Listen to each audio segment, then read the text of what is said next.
The importance of video in our time should not be underestimated, not just for conveying information, but emotion as well. We often underestimate the difficulty of creating an effective video. So today I want to take you through 6 simple steps to film and edit your own video. Number 1 is location. The simplest way to film a video is like this, in front of a window. Sometimes filming outside can be a good idea. You get the sun, which is a natural light, and you also have a natural background. But it can also be really hot out, and there can be cars going by, and there can be wind, and the sun can be really bright like it is today. So I'm not gonna film the video out here. I'm actually gonna go back inside.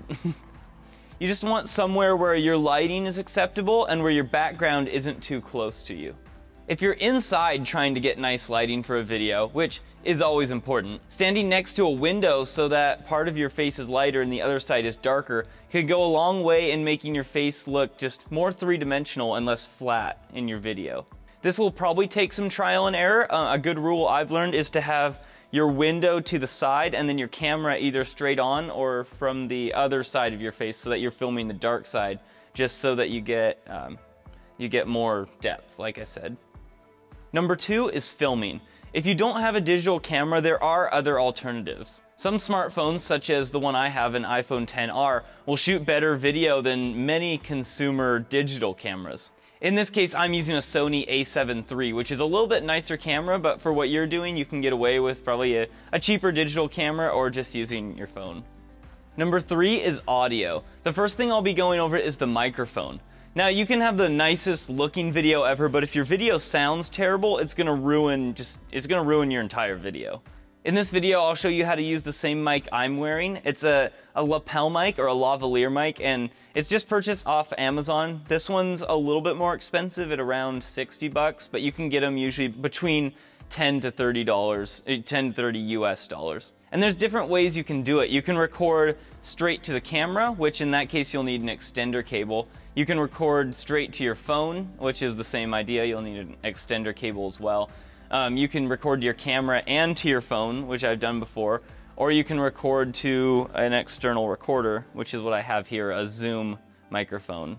If you're recording straight to your phone, you'll probably want 3 things. You'll want an adapter for your phone, which is called a dongle, if your phone doesn't have a headphone jack. You'll want an extender cable, and you want to make sure that extender cable is the same as the mic. There's something called a TRS cable and a TRRS, and I'll show you you'll see the difference in the pictures I'm showing here. But you want to make sure you get the ones according to the mic, or it won't work with it. Number 4 is recording. Whether you're recording audio on your phone, on the phone's app, on your camera, or on an audio recorder, you want to make sure that you're not recording that on auto. You want to make sure that your levels are set between -12 and -6, because it's easier to make your audio a little bit louder than to bring it down when your audio's too loud and it's crackling the mic. Number 5, filming the video. Before we press record, I want to go over something, and that's framing. So you can tell right here that I'm giving myself a little bit of room above my head, and I'm keeping the camera cut about chest level here. So that's just something you want to do so that your video doesn't feel too cropped or too cramped, and it just helps you keep in something called the rule of thirds. So the rule of thirds are lines that divide your screen into 9, that's not going to line up with what I did, into 9 different boxes. And so generally what I'm going to aim for is for that second to top, or that top line of the 2 to be going through my eyes. And in this case, since I am filming, since I'm talking directly to the camera, I'm going to stand in the middle of the frame. Now, if I was filming an interview, I would probably want to put my eye line in the top right or top left intersection of the lines, so that I'm on one side of the frame. And then if I'm doing an interview where I'm not looking at the camera, I want to look just past the camera and look to the side of the open frame. So if I'm looking to my left, I want to be on the right. If I'm looking to my right, I want to be on this side looking there. And I don't know how well that will line up because I can't see the camera, but I think you'll get the idea. Now we're ready to record. So I want to take my audio recording device, and obviously I'm already recording, but right when you start your camera, you want to start your audio recording as well, so that you don't have to work too hard to line them up later in editing. But a good trick to learn is to press record, be quiet, and then start. So you'll be able to see that later when we edit. You'll be able to see that spike in the audio, and you can take the audio from the camera and the audio from the recording and line them up perfectly right at the beginning, and then you don't have to worry about it the rest of the video. Hi, my name's Blink, and I'm working for Blink Mystery. I'm really glad that we have so many supporters back here, and I really hope that this video can be encouraging to you. So now we're going to take our clips and put them into DaVinci Resolve and edit it together into an actual video. So one thing, you're going to want to make sure that you have all of your clips in one folder. It just keeps things simple, and so you've got all the things you want, and you can add things to that folder as you import them as well. So I've been messing with this a little bit myself, so I don't need that one. We're just going to make a new project. So I'm just going to do Ministry Video. Create. And so one of the first things you're going to want to do is make sure that your computer can run the program. So if we go down to the little settings, so you want to make sure under your master settings, you want to make sure that you have them set so that your computer doesn't buffer and you can edit your video seamlessly. So I have mine set here to Apple 422 high quality. You want to set that to 422 light on all of them. There we go.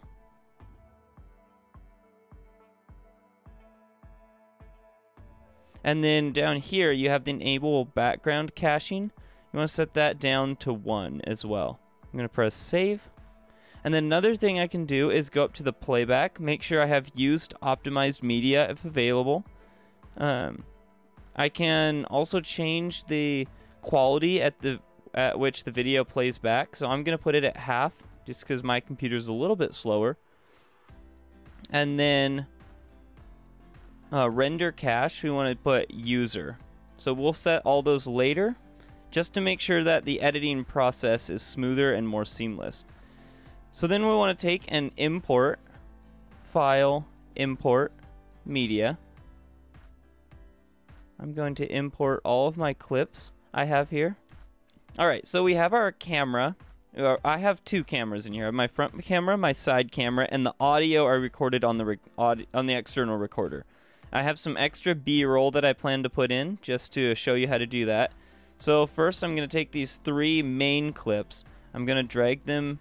So this, first of all, this is our media tab, this is our cut tab, and this is our edit tab.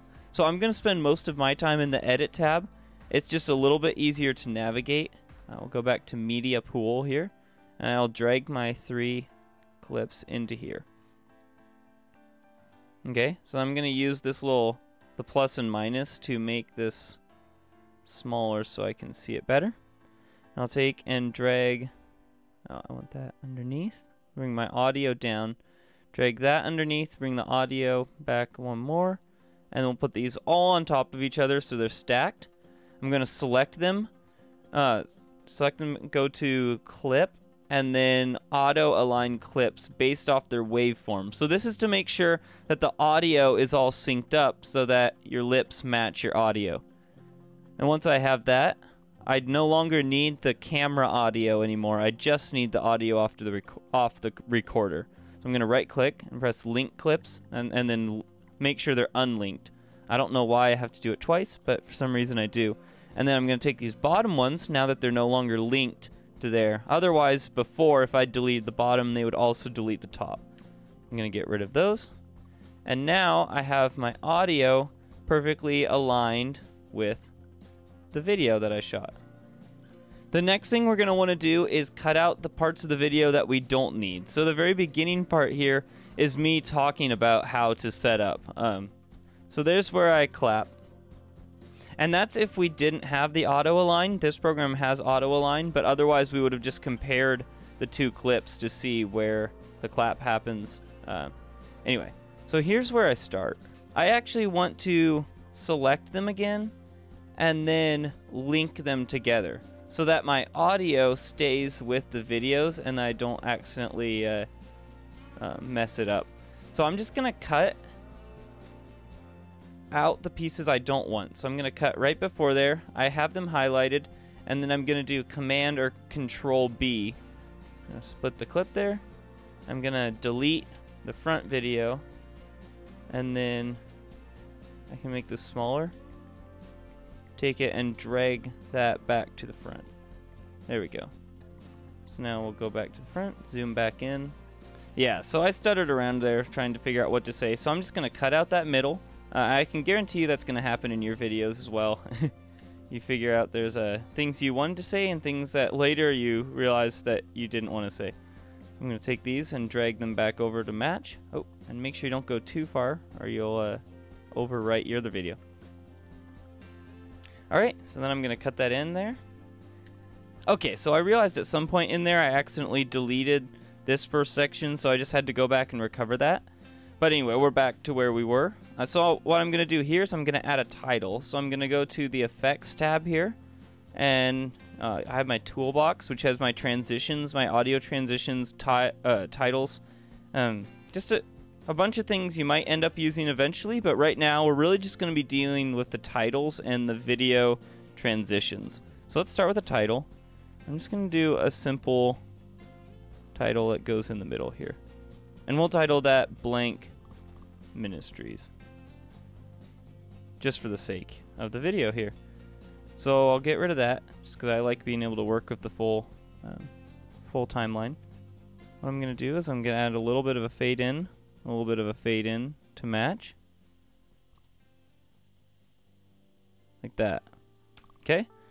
It's going to go here. I'm going to add a transition. So if we go back to the effects here, I'm going to add just probably a cross dissolve would be the best. Right in between these clips here.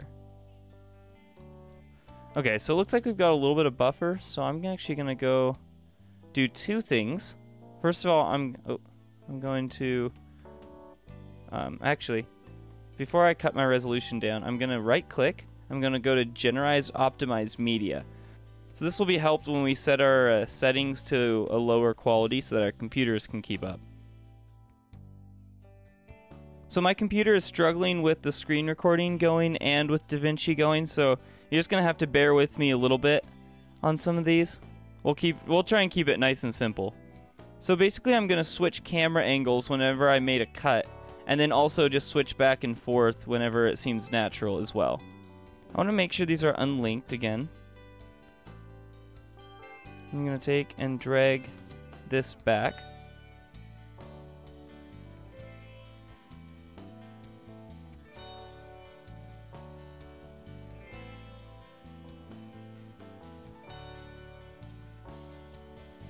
I'll cut that. I'm going to drag it back to the end so that it switches out as kind of a wide angle at the end. So I'm actually going to extend this past a little bit and then fade it out just as an end point to our video. Just a nice simple fade. And then see here, you can hear how the audio kind of cut out, so I want to fade the audio a little bit. I'm going to fade that just a little bit more. We'll see if it plays back. Oh, and you can see it started fading into that clip a little bit, so then our video will end there. And if you had music, you'll want to fade out the music there as well. So the next thing I'm going to do is take a little bit of extra clips, what's called B-roll, and just throw them over top just to kind of make the video a little bit more interesting. So where it says prayers, I downloaded a picture from a site called Pexels. You can see it right there, where you can get free B-roll to put in your videos. It's a good place I like to use. They've got a ton of different things, and again, it's all free. So I'm going to do the same thing I did with the first video. I'm going to zoom it in, and I'm actually going to bring it up a little bit too. I'm going to go to the front of the clip, press the keyframe button, press the down arrow, and back a frame, press the keyframe again, and zoom it in just a little bit. I'm going to take this other picture I've got, which is just another random photo I found, And so in this case, you can tell that it has me in the background. So I'm gonna I just took a screenshot of a black frame. I'm gonna put it over top. I'm gonna crop it to the exact amount. Put it underneath. And you can see the square itself isn't exactly square, so I'm gonna do the same thing here in my transform. I'm gonna zoom it in. And then do the exact same thing, give this a slight zoom in process as well. So now I want to export my video. So I'm going to go down to the Deliver tab. I'm going to click on, if it's on video, you want to click onto File. So if you look at the video here, we'll take a second. My video is in 920 by 1080. I did film in 4K, which I could export in, but it's not really necessary. I shot at 24 frames per second, so that's good. We shouldn't need to change anything in there. File destination. I'll just add it to my desktop. And now press render. Alright, so now my finished video on my desktop. And I'll take that just to watch it, make sure it works. It's definitely not a bad idea to add music to your video. A good place I know of is YouTube Studio. I know YouTube Studio has a bunch of different things under their audio library. They have music, they have sound effects, and those are all free, and those are usable online where you won't get flagged for them. It could depend on different countries. I don't know exactly how that works. Well, I hope that video was helpful. If you have any more questions, there's plenty of helpful videos on YouTube, or feel free to reach out to us at Serve and Equip.